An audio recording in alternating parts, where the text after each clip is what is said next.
Ngara numida weram phongkhiba panampau chedagi maruoiba pau khara khangasaraga miyamda khudo tamjage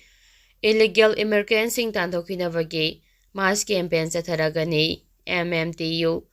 mitop khandongnaba MIC gi yathang Manipur da chathakhibra haiba miyamda mayek singna khangallo Manipur da changsilakhiba illegal immigrants sing masa khangdokyuna makhoibo tandokhinabagi mass campaign changsimba horakani haina Mitay Maitay Traffic Union MMTU na phongdarakli loinuna mitop khandongnaba MIC gi yathang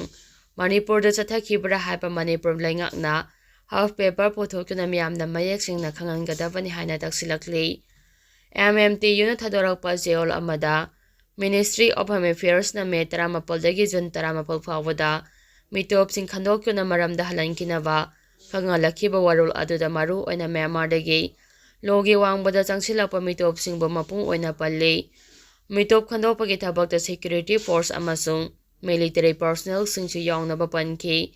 aduba Manipur da mitop khandokpagi thabak amada lokhatpagi mami takide Home Ministry gi yathang Manipur da chanadaba haibase Manipur India gi saruk natrabra haina su hangle Home Ministry gi yathang matung ina yamthangnariba state sing Assam Tripura Arunachal Pradesh Meghalaya dadi thaba oina paikhale Assam khaktada June 4 phawada Immigration Expulsion Act 1980 gi makhada mitop sahum kunthra khandokyuna maramda halankibagi pau leire Mizoram da changsilakhiba Myanmar macha sing biometric lawba amade mitop khandokpagi akanba thabak sathari Mizoram gi Home Minister ke sabdangana June 19 ta pikiba statement amada State asida crime amadi drug case masing hengalakliba sigi chada yangkhaide Myanmar dagi lakpa miyoi singna thoanbani haina phongdokpa laikhre kumjali singma chama panhumdra gani thoige Bangladesh ki lal matungda Bangladesh National Kayamarum Manipur da changsilakhibagi report laire Manipur India Myanmar gi marakta lesingma chama panyankhai gi mathoida free regime movement chanhankiba ngamkhai gi kilometer chahum ga mokdra gani pal sangba mafam asidagi Myanmar macha kaya Manipur da haijilakli masigi mathakta Myanmar gi tangdulaita daba military junta na lengak paisinduna civil war gumna leibana maram oiraga lising machama pal hompugani thoi lising machama pa marfugani pan amade lising aniga subna kunga mathoita Myanmar dagi Manipur da mitop lising kaya logi wangbada changsilakhi masina maram oiraga yilawmi singna khundaramba singi lamdam kaya mitop sing asina lepna khudum changsilakhi Sangsilaba mitop sing asina singi umampuna makokthokna popi thaba amadi drug ke factory lingba drug ke karabar makha kaya chatharagli India gi intelligence agency singna piba report matung inna popi thaba gi kokthokliba umangi saruk ase hector lising yankhai gi mathaktani haire telaba matam khara asida Manipur gi singi umang square kilometer 760.58 hena kokthokhi popi thaba dagi lakpa income na International market da zaide lupa crore lising nifugi mathakta oigani haina panare masi chahi amagi Manipur gi plan amasung nan plan gi apunba sempham-dagi yamna hele hani report tawre drug gi lakpa sempham asina narco terrorism amadi Myanmar gi lepna mito pusilapagi thabak sathare Manipur thukadina homeland sembagi thabak sathare Myanmar gi changsilakhiba mito opsing asibo voter list da hapchinduna citizen onthokpagi mathakta Makhoibo logi wangbada SD list hapchinduna India lengana ngak senduna thamli haide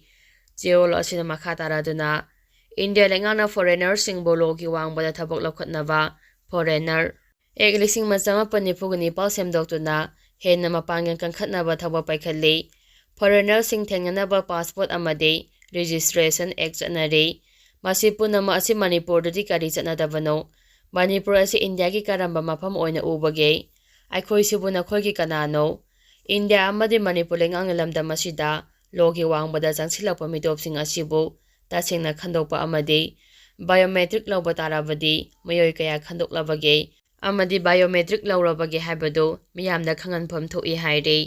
hauji Manipur gi oiriba mitop sing akiba saktam sing asi yenglaga matau karamba tangkak singda mitop kaya yamna changsilakrabage mitop sing asi logi wangbada matau karamna halankhidagi haibagi matangda puna wakhal taminanaba Manipur gi mafam kayada mass campaign ama chatharagani ꯃꯁꯤꯗ ꯂꯩꯕꯥꯛ ꯃꯤꯌꯥꯝꯅꯁꯨ ꯁꯧꯒꯠꯄꯤꯌꯨ ꯍꯥꯏꯅꯁꯨ MMTUꯒꯤ ꯃꯥꯏꯀꯩꯗꯒꯤ ꯐꯣꯡꯗꯣꯔꯛꯂꯤ꯫ ꯃꯈꯥ ꯇꯥꯔꯛꯄ ꯄꯥꯎꯗ IDPꯁꯤꯡꯒꯤꯗꯃꯛ BJPꯅ ꯊꯕꯛ ꯇꯧꯗꯦ ꯍꯥꯏꯕ ꯋꯥꯐꯝ BJP ꯁ꯭ꯇꯦꯠ ꯄ꯭ꯔꯁꯤꯗꯦꯟꯠꯅ ꯀꯟꯅ ꯌꯥꯈꯤꯗ꯭ꯔꯦ꯫ BJPꯅ ꯃꯅꯤꯄꯨꯔ ꯃꯤꯌꯥꯝꯒꯤ ꯃꯔꯨꯑꯣꯏꯅ IDPꯁꯤꯡꯒꯤꯗꯃꯛ ꯊꯕꯛ ꯇꯧꯗꯦ ꯍꯥꯏꯕ ꯑꯇꯩ ꯄꯣꯂꯤꯇꯤꯀꯦꯜ ꯄꯥꯔꯇꯤꯁꯤꯡꯒꯤ ꯋꯥꯐꯝ BJP ꯃꯅꯤꯄꯨꯔ ꯄ꯭ꯔꯗꯦꯁꯀꯤ ꯄ꯭ꯔꯁꯤꯗꯦꯟꯠ A. ꯁꯔꯗꯥꯅ ꯀꯟꯅ ꯌꯥꯈꯤꯗ꯭ꯔꯦ꯫ BJP ꯁꯨꯒꯨꯅꯨ ꯃꯜꯗꯜꯅ ꯁꯤꯟꯗꯨꯅ ꯀꯛꯆꯤꯡ ꯗꯤꯁꯇ꯭ꯔꯤꯛꯀꯤ ꯋꯥꯡꯉꯨ ꯁꯟꯗꯪꯈꯣꯡꯗ ꯉꯁꯤ ꯄꯥꯡꯊꯣꯛꯄ BJPꯒꯤ ꯂꯨꯆꯤꯡꯕ ꯗꯣꯛꯇꯔ ꯁ꯭ꯌꯥꯃꯥ ꯄ꯭ꯔꯁꯥꯗ ꯃꯨꯈꯔꯖꯤꯒꯤ ꯆꯍꯤ 124 ꯁꯨꯕ ꯃꯄꯣꯛ ꯀꯨꯝꯑꯣꯟ ꯊꯧꯔꯝꯗ A. ꯁꯔꯗꯥꯅ ꯌꯥꯅꯤꯡꯗꯕ ꯋꯥꯐꯝ ꯑꯁꯤ ꯐꯣꯡꯗꯣꯛꯈꯤꯕꯅꯤ꯫ ꯁ꯭ꯇꯦꯠ ꯑꯁꯤꯗ ꯊꯣꯛꯂꯤꯕ ꯏꯔꯥꯡ ꯑꯁꯤ ꯀꯔꯤ ꯃꯔꯝꯗꯒꯤ ꯊꯣꯛꯈꯤꯕꯅꯣ ꯍꯥꯏꯕꯁꯤ ꯃꯤꯄꯨꯝ ꯈꯨꯗꯤꯡꯃꯛꯅ ꯈꯪꯅꯔꯕ ꯋꯥꯐꯝꯅꯤ꯫ ꯑꯗꯨꯕꯨ ꯍꯤꯔꯝ ꯑꯁꯤꯗ ꯀꯪꯒ꯭ꯔꯦꯁ ꯑꯃꯗꯤ ꯑꯇꯩ ꯄꯣꯂꯤꯇꯤꯀꯦꯜ ꯄꯥꯔꯇꯤ ꯈꯔꯅ BJPꯕꯨ ꯃꯤꯌꯥꯝꯅ ꯂꯥꯟꯅ ꯎꯍꯟꯅꯕ ꯑꯃꯗꯤ ꯄꯣꯂꯤꯇꯤꯀꯦꯜꯒꯤ ꯈꯨꯗꯣꯡꯆꯥꯕ ꯂꯧꯅꯕ ꯍꯣꯠꯅꯔꯤ ꯍꯥꯏꯈꯤ꯫ ꯃꯅꯤꯄꯨꯔꯗ ꯃꯍꯧꯁꯥꯒꯤ ꯐꯤꯚꯝꯗ ꯍꯟꯖꯤꯜꯂꯛꯅꯕ ꯁꯦꯟꯇꯔ ꯂꯩꯉꯥꯛꯅ ꯑꯀꯟꯕ ꯊꯕꯛ ꯂꯧꯈꯠꯂꯤꯕ ꯆꯩꯔꯛ ꯑꯁꯤꯗ ꯀꯪꯒ꯭ꯔꯦꯁꯅ ꯃꯤꯈꯜ ꯄꯥꯡꯊꯣꯛꯅꯕ ꯐꯣꯡꯗꯣꯔꯛꯄ ꯂꯥꯏꯕꯛ ꯊꯤꯕꯅꯤ꯫ ꯃꯁꯤ ꯃꯈꯣꯏꯅ ꯃꯤꯌꯥꯝꯗꯒꯤ ꯃꯤꯈꯜꯅ ꯍꯦꯟꯅ ꯂꯨꯝꯅ ꯂꯧꯕꯅꯤ ꯍꯥꯏꯕ ꯇꯥꯛꯂꯕꯅꯤ ꯍꯥꯏꯅꯁꯨ A. ꯁꯔꯗꯥꯅ ꯐꯣꯡꯗꯣꯔꯛꯂꯤ꯫ ꯊꯧꯔꯝ ꯑꯗꯨꯗ ꯁꯔꯨꯛ ꯌꯥꯈꯤꯕ BJPꯒꯤ ꯁ꯭ꯇꯦꯠ ꯁꯦꯀ꯭ꯔꯦꯇꯔꯤ K. ꯁꯔꯠꯅ ꯀꯨꯝꯖꯥ 2023ꯗ ꯄꯥꯡꯊꯣꯛꯄ ꯂꯣꯛ ꯁꯚꯥ ꯃꯤꯈꯜꯗ BJPꯅ ꯃꯃꯥꯡꯗꯒꯤ ꯏꯂꯦꯛꯁꯟꯗꯒꯤ ꯚꯣꯠ ꯃꯁꯤꯡ ꯍꯦꯟꯅ ꯐꯪꯈꯤ꯫ ꯑꯗꯨꯕꯨ ꯆꯨꯔꯆꯥꯟꯄꯨꯔ ꯑꯃꯗꯤ ꯀꯥꯡꯄꯣꯛꯄꯤꯗ ꯍꯥꯡꯕ ꯁ꯭ꯄꯤꯁꯦꯜ ꯄꯣꯂꯤꯡ ꯁ꯭ꯇꯦꯁꯟ 60 ꯔꯣꯝꯗ ꯇꯝꯄꯥꯛꯇ ꯂꯩꯔꯝꯕ ꯀꯨꯀꯤ ꯐꯨꯔꯨꯞꯀꯤ ꯚꯣꯇꯔ ꯂꯥꯈ 1 ꯍꯦꯟꯕꯅ ꯀꯪꯒ꯭ꯔꯦꯁꯇ ꯚꯣꯠ ꯄꯤꯈꯤꯕꯅ ꯚꯣꯠ ꯃꯥꯏꯊꯤꯈꯤꯕꯅꯤ ꯍꯥꯏꯔꯤ꯫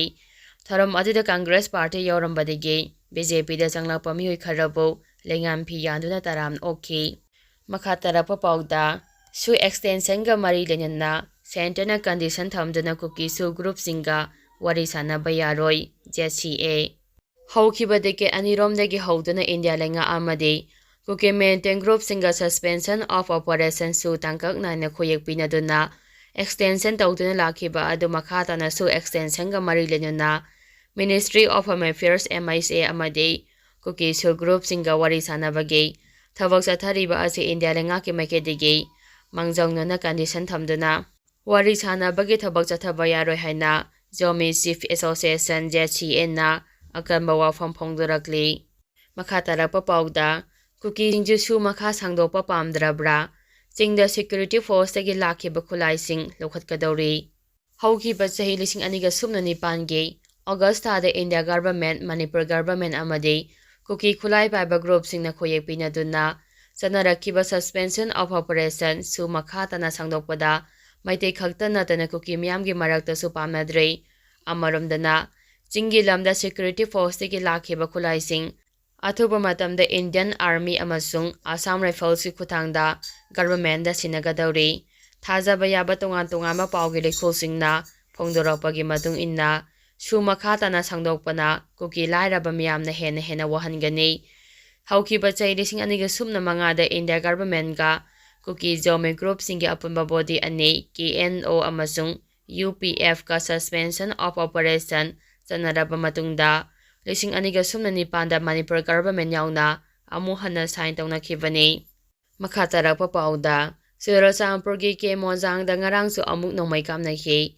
ꯆꯨꯔꯆꯥꯟꯄꯨꯔ ꯄꯨꯂꯤꯁ ꯁ꯭ꯇꯦꯁꯟꯒꯤ ꯃꯅꯨꯡ ꯆꯟꯕ ꯀꯦꯃꯣꯟꯖꯥꯡꯗ ꯅꯤꯡꯊꯧꯀꯥꯕ ꯅꯨꯃꯤꯠꯇ SOOꯗ ꯌꯥꯎꯗꯕ ꯌꯨꯅꯥꯏꯇꯦꯗ ꯀꯨꯀꯤ ꯅꯦꯁꯅꯦꯜ ꯑꯥꯔꯃꯤ UKNAꯒꯤ ꯀꯥꯗꯔꯁꯤꯡꯅ ꯆꯠꯊꯈꯤꯕ ꯑꯦꯝꯕꯨꯁꯇ SOOꯗ ꯂꯩꯔꯤꯕ ꯀꯨꯀꯤ ꯅꯦꯁꯅꯦꯜ ꯑꯣꯔꯒꯅꯥꯏꯖꯦꯁꯟ ꯀꯨꯀꯤ ꯅꯦꯁꯅꯦꯜ ꯑꯥꯔꯃꯤꯒꯤ ꯗꯤꯄꯨꯇꯤ ꯀꯃꯥꯟꯗꯔ ꯏꯟ ꯆꯤꯐ ꯌꯥꯎꯅ ꯃꯤꯑꯣꯏ 4 ꯍꯥꯠꯈꯤꯕ ꯃꯐꯝ ꯑꯗꯨꯃꯛꯇꯗ ꯉꯁꯤ ꯑꯌꯨꯛ ꯑꯉꯟꯕꯗ ꯃꯈꯥ ꯇꯥꯅ ꯑꯀꯟꯕ ꯃꯑꯣꯡꯗ ꯈꯨꯠꯊꯣꯛꯅꯈ꯭ꯔꯦ ꯍꯥꯏꯔꯤ꯫ ꯆꯨꯔꯆꯥꯟꯄꯨꯔ ꯄꯨꯂꯤꯁꯅ ꯍꯥꯏ ꯅꯣꯡꯃꯩ ꯀꯥꯞꯅꯕꯒꯤ ꯊꯧꯗꯣꯛ ꯑꯗꯨ ꯉꯁꯤ ꯑꯌꯨꯛ ꯄꯨꯡ 3 ꯇꯥꯕꯗ ꯊꯣꯛꯈꯤꯕꯅꯤ꯫ ꯊꯧꯗꯣꯛ ꯑꯗꯨꯗ ꯃꯤꯁꯤ ꯃꯤꯅ ꯑꯁꯣꯛ ꯑꯄꯟꯒꯤ ꯄꯥꯎ ꯂꯩꯇꯦ꯫ ꯈꯨꯠꯊꯣꯛꯅꯈꯤꯕ ꯑꯗꯨ ꯀꯔꯝꯕ ꯀꯥꯡꯂꯨꯞꯅꯣ ꯍꯥꯏꯕ ꯈꯪꯕ ꯉꯝꯗ꯭ꯔꯤ ꯍꯥꯏꯔꯤ꯫ ꯑꯇꯣꯞꯄ ꯄꯥꯎꯒꯤ ꯔꯤꯈꯨꯜ ꯑꯃꯅꯗꯤ ꯈꯨꯠꯊꯣꯛꯅꯕꯒꯤ ꯊꯧꯗꯣꯛ ꯑꯗꯨ UKNA ꯑꯃꯁꯨꯡ KNAꯒꯤ ꯀꯥꯗꯔꯁꯤꯡꯒꯤ ꯃꯔꯛꯇꯅꯤ ꯍꯥꯏꯔꯤ꯫